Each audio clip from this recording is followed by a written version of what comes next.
민수기 21장 1절에서 9절까지 저와 여러분께서 한 절씩 교독하실 텐데 우리 교우들께서 읽으실 때는 제가 다시 읽도록 하겠습니다. 네겝에 거주하는 가나안 사람 곧 아랏의 왕이 이스라엘이 아다림 길로 온다함을 듣고 이스라엘을 쳐서 그중 몇 사람을 사로잡은지라. 이스라엘이 여호와께 서원하여 이르되 주께서 만일 이 백성을 내 손에 넘기시면 내가 그들의 성읍을 다 멸하리이다. 여호와께서 이스라엘의 목소리를 들으시고 가나안 사람을 그들의 손에 넘기심에 그들과 그들의 성읍을 다 멸하리라. 그러므로 그곳 이름을 호르마라 하였더라. 백성이 호르산에서 출발하여 홍해 길을 따라 에돔 땅을 도회하려 하였다가 길로 말미암아 백성의 마음이 상하니라. 백성이 하나님과 모세를 향하여 원망하되 어찌하여 우리를 애굽에서 인도해내어 이 광야에서 죽게 하는가? 이곳에는 먹을 것도 없고 물도 없도다. 우리 마음이 이 하찮은 음식을 싫어하노라 하매 여호와께서 불뱀들을 백성 중에 보내어 백성을 물게 하시므로 이스라엘 백성 중에 죽은 자가 많은지라. 백성이 모세에게 이르러 말하되 우리가 여호와와 당신을 향하여 원망함으로 범죄하였사오니 여호와께 기도하여 이 뱀들을 우리에게서 떠나게 하소서. 모세가 백성을 위하여 기도하매 여호와께서 모세에게 이르시되 불뱀을 만들어 장대 위에 매달아라. 물린 자마다 그것을 보면 살리라. 함께 읽겠습니다. 모세가 노뱀을 만들어 장대 위에 다니 뱀에게 물린 자와 노뱀을 쳐다본즉 모두 살더라. 아멘. 오늘은 사순절이 시작되는 제2의 수요일입니다. 오늘부터 부활절까지 40일 동안을 우리가 순이 10이라는 한국말이죠. 그래서 사순이라고 하는 뜻으로 40일 동안을 사순절로 지키면서 주님의 삶과 죽음, 부활을 묵상하면서 예수 그리스도를 새롭게 만나는 기간이 바로 사순절이라는 기간입니다. 이번 사순절에 우리 교우들께서 예수님을 이전보다도 더욱더 새롭게 만나고 그 새롭게 만난 주님께서 주시는 은혜가 우리 교우들의 가정 가운데, 특별히 자녀들 가운데 넘칠 수 있기를 간절히 기원합니다. 오늘 사순절을 시작하는 제2의 수요일 예배에서 요즘 성경 통독에서 읽고 있는 이번 주가 봄방학이라서 아주 신나게 좀 쉬고 계시죠? 지난주까지 읽으셨던 민수기의 중요한 대목을 하나 묵상을 하려고 합니다. 오늘 이 읽은 민수기의 말씀은 제가 참 좋아하는 본문이고 민수기의 말씀을 새벽 기도나 다른 시간에 묵상을 할 때 이 본문들을 정하다가 이번 제2의 수요일 예배에 묵상하려고 이것을 일부러 제가 아껴두었던 그런 본문입니다. 오늘의 본문은 두 가지의 사건이 등장을 하고 있죠.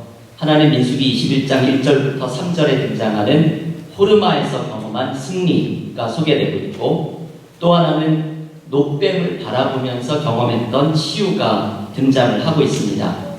이 두 가지의 사건은 굉장히 중요한 의미를 가지고 있습니다. 이게 민수기라는 책 전체에서 어떤 의미가 담겨 있는지는 한 주만 더 기다리시면 제가 민수기를 정리해 드릴 때 말씀을 드릴 텐데요. 이 첫 번째 사건, 호르마라는 곳에서 이스라엘 백성이 가나안 사람을 이긴 장면은 이게 아주 중요한 사건이죠. 여러분, 호르마라는 지명을 하면 주의 깊게 성경을 읽으신 분들은 기억이 나는 사건이 있습니다. 민수기의 이 지명이 이미 한 번 더 등장을 하는데요. 민수기 14장 45절 말씀에 보면 호르마라는 지명이 등장을 하죠. 그 민수기 14장의 이야기는 가나안 땅을 정탐을 모두 마친 사람들이 돌아와서 정탐꾼들이 보고를 하고 있는 장입니다. 대부분의 정탐꾼들은 가나안 땅의 거주민들이 거인 같고 자기는 꼭 메뚜기 같아서 이스라엘이 가나안 땅에 들어가지 못할 것이다 라고 비관적인 이야기를 하였죠. 하지만 여호수아와 갈렙은 아니다. 하나님이 우리와 함께 하신다. 하나님이 그 땅을 우리에게 주신다 이야기를 하면서 약속의 땅으로 나아가자고 이야기를 했습니다. 하지만 대다수의 이스라엘 백성들은 하나님을 신뢰하기보다는 원래 부정적인 말이 더욱더 다가오죠. 하나님을 신뢰하는 것보다 눈에 보이는 현실에 두려움에 사로잡혔고 결국은 하나님을 원망하기 시작했습니다. 이들은 하나님을 원망하면서 하나님이 우리를 애굽에서 인도해서 가나안 사람들에게 죽게 하는구나 통곡하며 소리 지릅니다. 그 14장을 읽어보면 통곡하고 소리 지르는 이야기들이 소개됩니다. 그래서 하나님께서는 진노하시죠. 민수기 14장 35절에 보면 출애굽 1세대는 광야에서 모두 죽을 것이다. 하나님께서 말씀하십니다.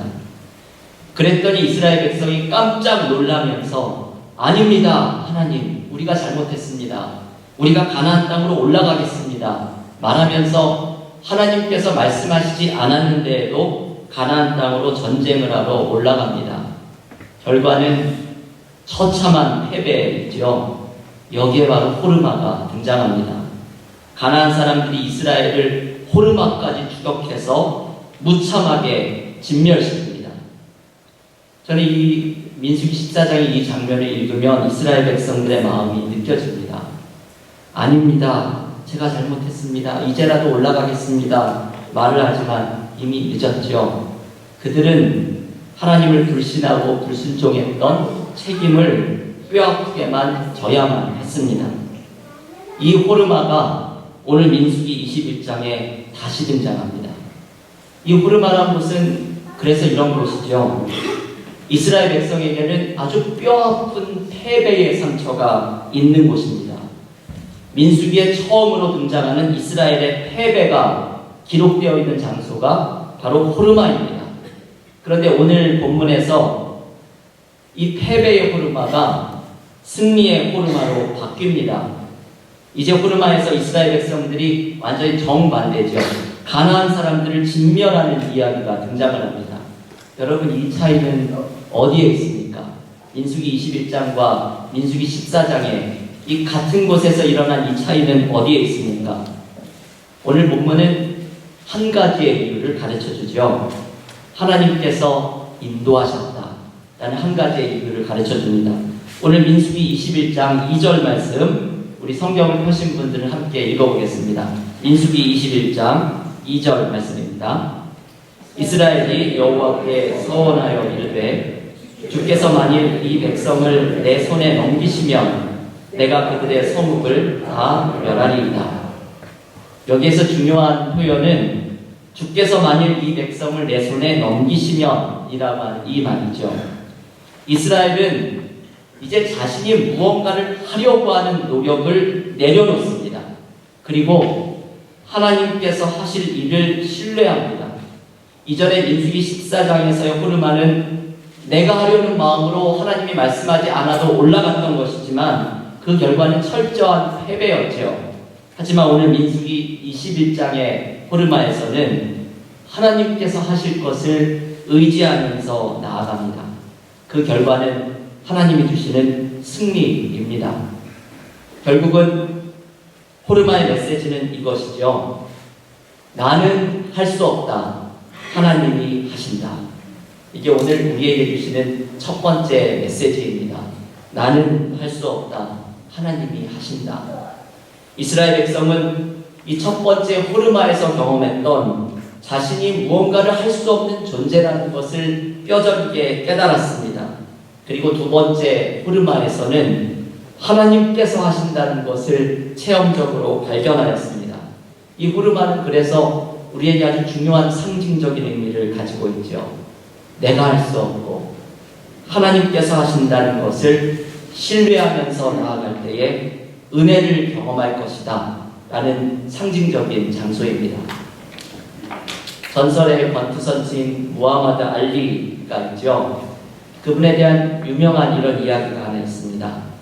알리는 1960년 18살의 나이에 올림픽에 나가서 금메달을 땄습니다. 그가 조국인 미국을 위해서 금메달을 땄을 때에 인터뷰를 하면서 내가 내 조국을 위해서 한 몸을 다 바치고 싶었다 자랑스럽게 인터뷰를 합니다. 그래서 알리는 미국으로 돌아왔을 때 60년 되면은 얼마나 흑인 인종차별이 심했던 때입니까? 흑인으로서의 인종차별도 이제 모두 끝났다고 알리는 생각을 했습니다. 왜냐하면 이 올림픽에서 금메달을 따는 국민적인 영웅이 되었기 때문이죠. 그런데 이게 알리의 착각이었습니다. 곱게 돌아와서 백인들이 가는 식당에 들어갔을 때 우리가 아는 것처럼 버스도 백인과 흑인이 타는 자리가 나눠져 있었던 시절이다. 백인이 가는 식당에 들어갔는데 식당 주인이 알리를 향해서 물론 알아보고서 왜 흑인인 당신이 백인 식당에 들어왔느냐 알리에게 무안을 주면서 쫓아냅니다. 알리는 이게 아주 큰 깨달음의 순간이죠. 자신이 미국의 영웅이 되었다고 생각하고 백인이 들어가는 식당에도 들어갈 수 있다고 생각을 했지만 결국 초라하게 쫓겨나면서 알리는 현실을 다시 자각하게 됩니다. 그래서 이야기에 따르면 알리가 그 받았던 금메달을 강으로 던져버리면서 이렇게 말했다고 합니다. 착각은 끝났다. 나는 금메달리스트이기 이전에 초라한 흑인에 불과하다. 이 흑인들이 받았던 차별에 대해서 알려주는 이야기이지만 저는 이 이야기를 들으면서 그 문장 착각은 끝났다 라는 말이 큰 울림으로 다가왔습니다. 오늘 호르마에서 경험한 이스라엘이 바로 이런 심정이죠. 착각은 끝났다. 내가 무엇을 할 수 있으리라는 민수기 14장에서의 착각은 끝났다. 이제 하나님이 하시는 것을 신뢰해야 한다. 이것을 가르쳐주는 메시지입니다. 여러분, 제2의 수요일은 정확히 착각은 끝났다 라는 메시지를 기억하는 날입니다. 이제 설교 후에 제가 죄를 교우들의 이마에 발라드리는 성회식을 거행할 텐데 우리가 이 제2의 수요일에 죄를 이마에 묻히는 이유는 두 가지 때문입니다. 하나는 구약 성경에서 죄를 뒤집어 쓰고 회개한다라는 말처럼 내가 죄인이라는 사실을 고백하고 회개하는 의미이고, 다른 하나는 내가 흙에서 와서 흙으로 돌아갈 존재다라는 인간의 유한함을 고백하는 상징적인 예식입니다. 한마디로 착각은 끝났다라는 메시지이죠. 내가 무엇을 해보려고, 내가 무엇을 감당할 수 있다는 착각을 버리고 나의 정체는 나는 죄인이고 나는 유한한 인간입니다. 이것을 깨닫는 것입니다. 그리고 우리가 할 일은 내가 할 수 없고 하나님이 하신다. 이 단순한 사실을 고백하는 것입니다. 로버트 벤슨이라고 하는 사람은 이런 말을 했습니다. 제가 좋아하는 문장인데요. 나는 내가 하는 선한 일로 평가받는 것이 아니라 내가 받아들이는 은혜로 평가받는다. 참 생각하게 하는 말이죠. 나는 내가 하는 선한 일로 평가받는 것이 아니라 내가 받아들이는 은혜로 평가받는다.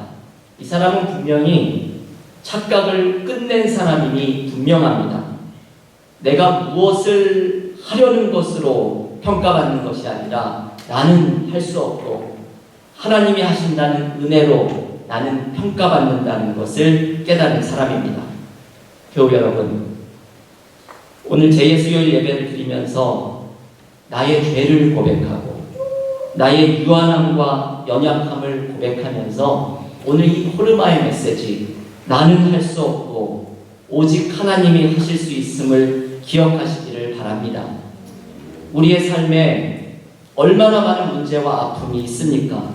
그 모든 문제에 대해서 내가 무엇을 하는 것이 아니라 오직 은혜의 힘으로 이 모든 것을 감당할 수 있다는 것을 고백하면서 하나님을 의지하는 삶으로 나아가시기를 간절히 기원합니다. 두 번째, 오늘 본문은 녹뱀의 치유를 소개하죠. 호르마의 승리를 경험한 바로 다음 절에서 이스라엘 백성은 또다시 하나님을 향한 원망을 쏟아냅니다. 저는 이 본문을 읽으면 도무지 이해할 수가 없습니다.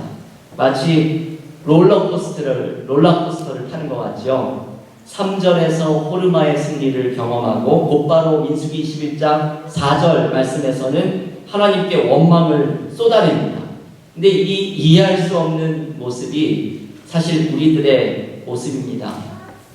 하나님이 우리에게 은혜 주실 때는 기뻐하고 희희락락하다가 조금만 어려운 일이 벌어지면 하나님께 원망의 마음이 우리에게도 고개를 듭니다. 이스라엘 백성이 하나님을 원망하는 이 이야기에서 아주 특이한 것이 하나 있죠. 오늘 민수기 21장 5절의 마지막에 보면 이런 표현이 등장을 하죠. 하찮은 음식을 싫어하노라 라는 말이 나옵니다. 여러분, 이 하찮은 음식은 만나를 가리킵니다. 이게 아주 중요한 의미를 가지고 있죠. 만나가 어떤 음식입니까? 먹을 것이 없는 광야에서 하나님이 주신 음식이고 그 만나를 매일 하루치만 거두어드려라 라는 이 말씀에서 하루하루를 하나님만 의지하기를 가르치셨던 음식입니다. 그런데 이스라엘 백성은 이제 만나를 지겹고 하찮은 음식이라고 부릅니다. 그러면서 불평을 하는 것이죠. 여러분, 성경에서 만나는 굉장히 중요한 상징적인 의미를 갖습니다. 그것은 하나님의 인도의 상징이죠. 아무것도 의지할 것 없는 광야에서 하나님께서 돌보시고 하나님의 섭리가 함께하고 있다는 상징이 바로 매일같이 내렸던 그 매일 먹을 것을 거두어들였던 만나입니다. 그래서 이런 만나를 경멸한다는 것은, 하찮은 음식이라고 부른다는 것은 하나님의 인도와 섭리를 거부하는 것을 의미하죠. 왜 하나님께서 이렇게 이 장면에서 진노하셨는지를 우리는 이것을 묵상하면 이해를 할 수가 있습니다. 이스라엘 백성에게는 어느덧 하나님이 아닌 다른 것을 의지하고 추구하는 착각이 다시 시작된 것이죠. 착각이 끝났다라고 바로 전절에 이야기하고 다시 착각이 시작된 것입니다. 하나님은 오늘 본문에서 이스라엘을 가르치기를 원하십니다. 그래서 불뱀을 보내서 이스라엘을 징계하시지만 하나님은 치유책도 함께 내놓으십니다. 여러분, 이게 참 중요한 말씀이죠. 언제나 우리를 회복시켜 주시는 분은 하나님이십니다. 하나님은 언제나 우리에게 두 번째 기회를 주십니다. 제가 어떤 책에서 재미있는 이야기를 하나 읽었는데요. 어떤 가장이, 아빠가 직장을 잃고서 시리에 빠져 있었던 이 가장이 어느 날 집으로 귀가를 했습니다. 그랬더니 아들이 컴퓨터 게임에 정신이 팔려가지고 아버지가 오는지도 모르고 있습니다. 이렇게 봤더니 얘가 이제 게임을 하는데 컴퓨터 화면에서 실패, fail 이라고 하는 단어가 화면에 뜨면 이걸 보고 얘가 막 신나하더랍니다. 그래서 하도 답답해가지고 얘가 fail이라는 단어의 뜻을 모르나 싶어서, 야, 너 fail이라고 하는 단어 뜻을 모르니? 그랬더니 왜 몰라요? 잘 알지요. 대답을 합니다. 근데 왜 그렇게 fail이 나오면 기뻐하냐? 라고 물어봤더니 아들이 이렇게 대답을 합니다. 에이, 아빠도 게임에서 실패란 다시 한번 해봐라 이런 뜻이잖아요. 새로 게임을 한번 더 할 수 있으니 얼마나 좋아요. 아들이 이렇게 이야기하더랍니다. 이 말을 듣고 아빠가 깜짝 놀라면서 굉장히 중요한 것을 그날 깨달았다고 합니다. 그래, 실패라는 말은 끝이라는 소리가 아니구나. 다시 한번 해보라는 뜻이구나. 새롭게 시작하라는 뜻이니 오히려 신나는 일이 맞구나. 이렇게 생각을 하면서 힘을 얻었다고 합니다. 저는 이 이야기를 어떤 목사님의 책에서 읽으면서 이 이야기의 주인공은 믿음의 눈을 뜬 사람이라는 생각이 들었습니다. 우리는 실패할 때에 이것을 기억해야 하죠. 실패는 끝이 아니라 하나님께서 주시는 회복의 기회가 있다는 것을 우리는 발견해야 합니다. 오늘 본문에서 하나님은 이스라엘을 징계하시면서도 회복의 기회를 함께 주십니다. 그 회복의 기회는 모세로 하여금 놋뱀을 만들어서 그것을 장대에 매달게 하는 것이죠. 그리고 이것을 바라보는 사람마다 치유를 얻습니다. 여러분, 사실 이것은 이해가 되지 않는 치유책입니다. 상식적으로 놋뱀을 바라본다고 치유가 일어나겠습니까? 그런데 오늘 이야기의 모든 포인트는 바로 여기에 있습니다. 은혜는 이렇게 쉽다는 것이죠. 이게 포인트입니다. 은혜는 그저 내가 바라보기만 하면 되는 것, 내가 무엇을 할 필요도 없고 나의 편에 어떤 조건도 요구되지 않는, 그저 내가 바라보기만 하면 되는 것이 바로 은혜라는 것입니다. 나에게 무언가를 요구하는 것은 은혜가 아니죠.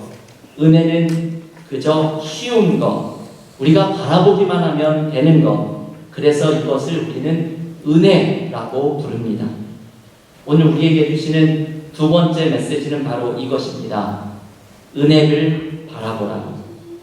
장대에 매달린 노뱀을 바라본 것처럼 은혜를 바라보는 자에게 하나님이 주시는 회복의 은혜가 임하게 될 것입니다. 여러분, 우리에게는 내가 바라볼 은혜가 반드시 있습니다. 하나님께서 여러분에게 바라보도록 주시는 은혜가 반드시 있습니다. 내가 실패한 문제에 대해서 하나님은 두 번째 기회를 주십니다. 내가 절망하는 문제에 대해서 하나님은 회복의 은혜를 열어주십니다. 나의 최악의 상황에서 하나님은 우리에게 내가 이런 은혜가 있을 것이라고 상상도 못했던 최고의 은혜를 경험하도록 그 길을 열어주십니다. 그리고 여러분, 우리가 무엇보다도 바라봐야 할 은혜가 있습니다. 그것은 바로 십자가의 은혜입니다. 아멘. 오늘 장대에 매달린 노뱀을 예수님은 요한복음에서 말씀하시죠. 요한복음 3장 14절에서 이 노뱀이 십자가에 달릴 바로 나의 모습이다 라고 예수께서는 말씀하십니다.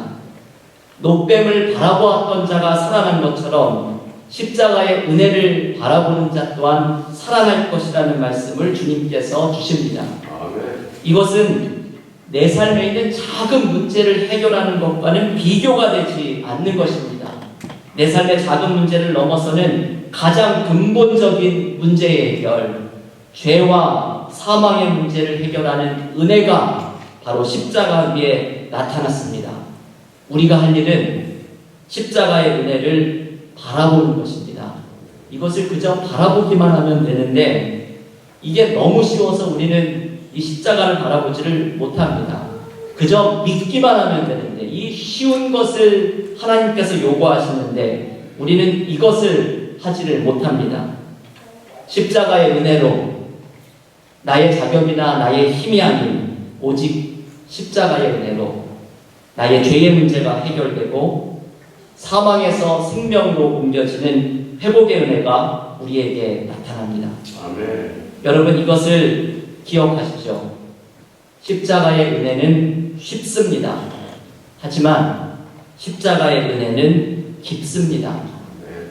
십자가의 은혜를 바라보는 자에게는 진정한 회복의 은혜가 임하게 될 것입니다. 사랑하는 교우 여러분, 오늘 제2수요일 예배를 드리면서 두 가지의 말씀을 우리가 봤습니다. 착각을 끝내십시오. 내가 무엇을 할 수 있다는 착각을 끝내고 내가 죄인이고 나는 유한한 인간임을 고백하면서 내가 하는 것이 아니라 하나님이 하시는 분임을 의지하십시오. 그리고 은혜를 바라보십시오. 나에게 새로운 기회를 주시는 하나님의 은혜를 바라보십시오. 무엇보다도 나의 죄와 죽음의 문제를 해결하는 십자가의 은혜를 바라보십시오. 이번 사순절 기간 동안 십자가의 은혜를 바라볼 때 경험하는 축복이 우리 교우들의 가정 가운데, 특별히 우리들의 자녀들 가운데 이 은혜가 넘치는 축복이 있기를 간절히 기원합니다. 아멘.